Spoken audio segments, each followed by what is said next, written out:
Hey guys, welcome back. We are back in the channel. This time we're going to do something completely different to what I normally do. I normally play games, but we're going to have a look at one of my school boy, my young man, one of my favorite people, one of my favorite comedians. We're going to look at the two Ronnies. So this one is Ronnie Barker, and he's doing Cockney rhyming slang, but as a priest. Now we do use rhyming slang in Australia, but it's a hell of a lot different to the ones that they use in London.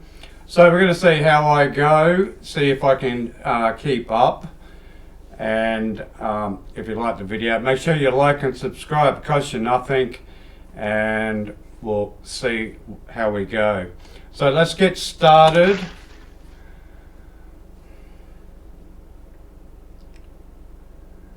We might just turn it down a bit. Alright, so already we've got Reverend McFarlane Lang. Alright, so that's already rhyming slang there. Vicar of St. Cain and Abel Church. Cain and Abel means table, and Hampstead Heath means teeth. But I don't know what McFarlane Lang means. McFarlane Lang. Anyway, let's see how we go.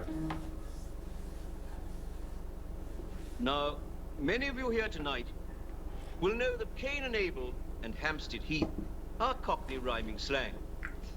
Cain and Abel means table, and Hampstead Heath means teeth. We are glad to welcome tonight a large group of Cockney worshippers to Evensong, and it is to them that I wish to address my sermon. I want to tell you a story. A long time ago, in the days of the Israelites, there lived a poor man. He had no trouble and strife. Alright, so he had no trouble and strife. His wife, we would probably say cheese and kisses in Australia, which would be Mrs. But you can also say ball and chain. She had run off with a tea leaf some years before. Alright, so she'd run off with a tea leaf. I think a tea leaf is thief. Tea leaf, thief. And he now lived with his eldest bricks and mortar, Mary. Bricks and mortar is daughter. His oldest daughter, Mary. And being very short of bees and honey, Money, unable to pay the burden on Trent, the rent. he was tempted to go forth into the Bristol city.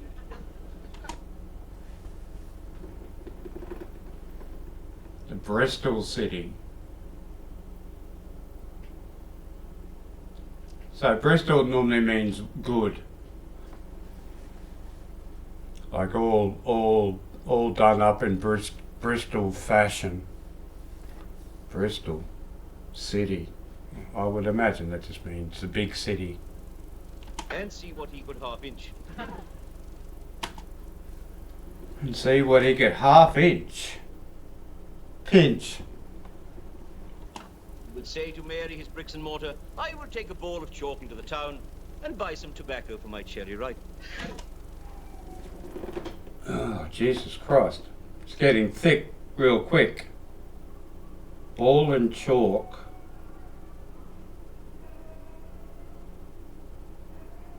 Cherry ripe in Australia means very good. Ball and chalk. I will take my ball and chalk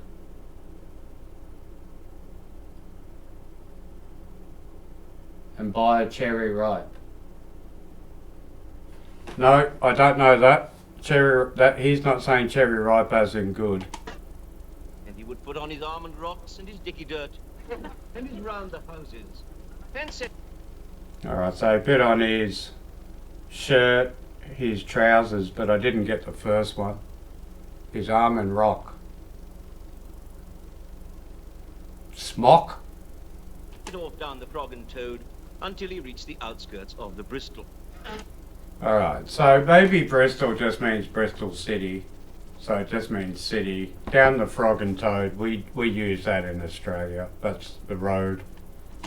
Then people would stare at him for his dicky dirt was torn. His dicky dirt, his shirt is torn. His how-do-yous were full of holes. And his coat was very Westminster Abbey. He was Alright, so Westminster Abbey is shabby. I know that. also somewhat unclean, being too poor to purchase any Cape of Good Hope. Soap, Cape of Good Hope, soap. His bushel and peck was extremely 230. His bushel and peck. So bushel is a measurement. Peck is also a measurement. Is too dirty. His bushel and peck. Bushel and peck. No. Don't know. Maybe neck or something. And people passed by on the other side to avoid the pen and ink. Stink. He was truly an ugly man. His north and south drooped. His mince pies were watery. He had a big red, I suppose. North and south. His mouth.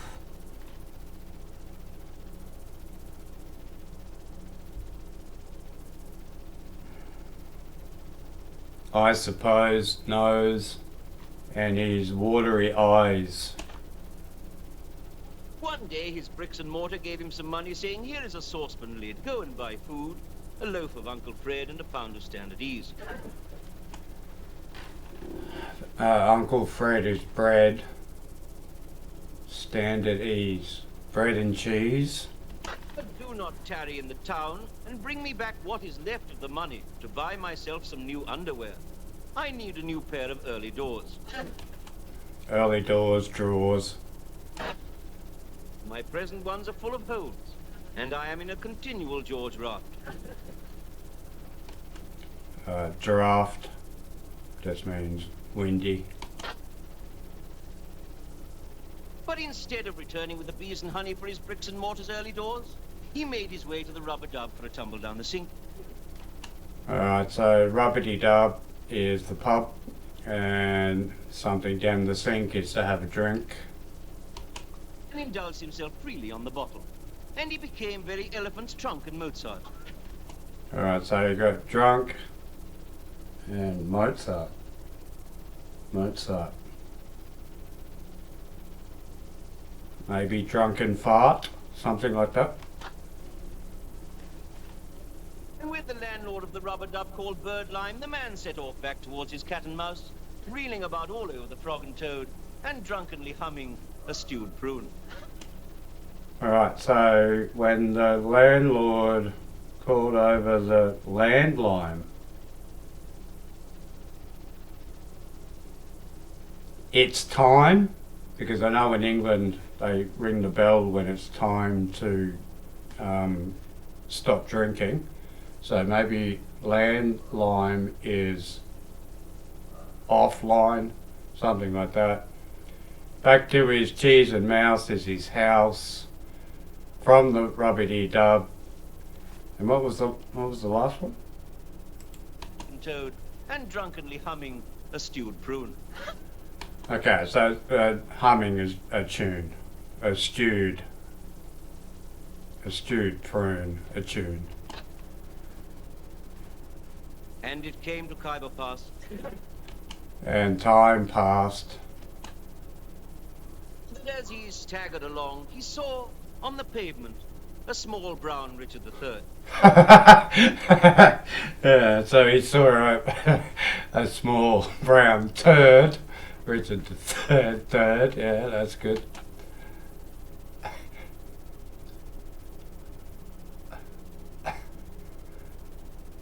He stared at it, lying there at his plates of meat.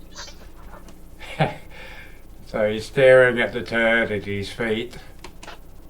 And he said, "Oh, small brown Richard III, how lucky I did not step on you." And he picked it up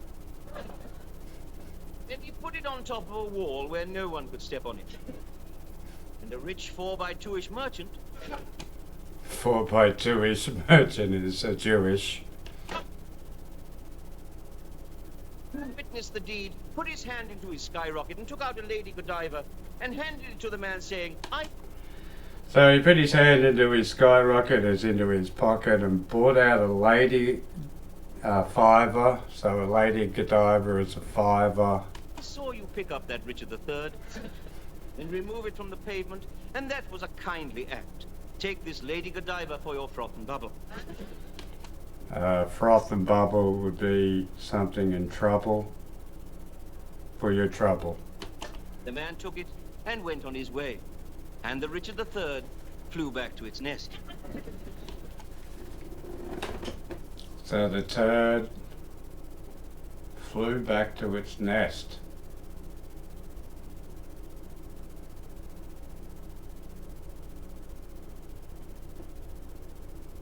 Rest. I don't know that one. Or maybe it's a type of bird.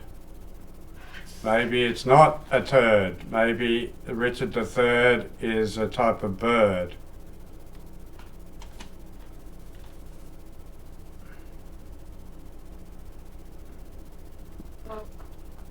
When the man arrived home, his daughter was sitting by the Jeremiah on her favorite Lionel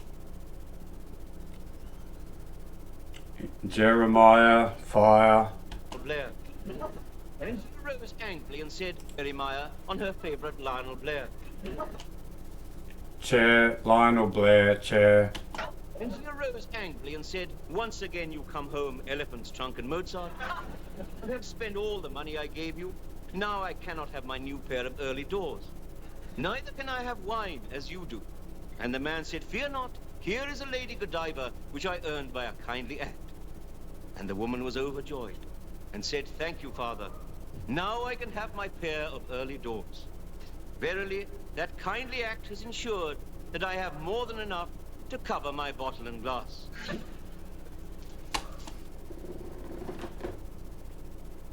I've got enough to cover my arse.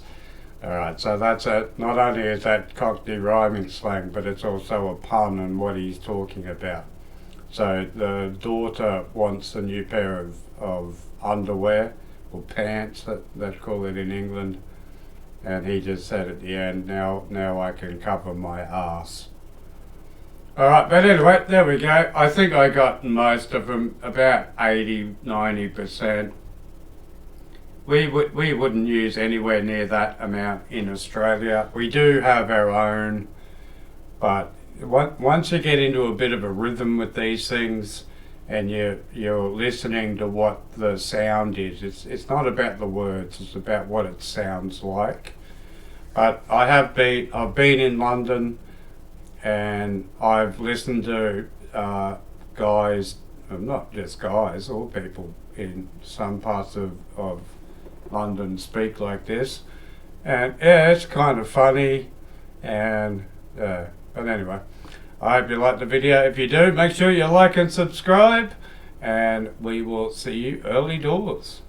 Till then, look after yourself, look after your family, your cheese and kisses, and we will see you in the next one. Salada.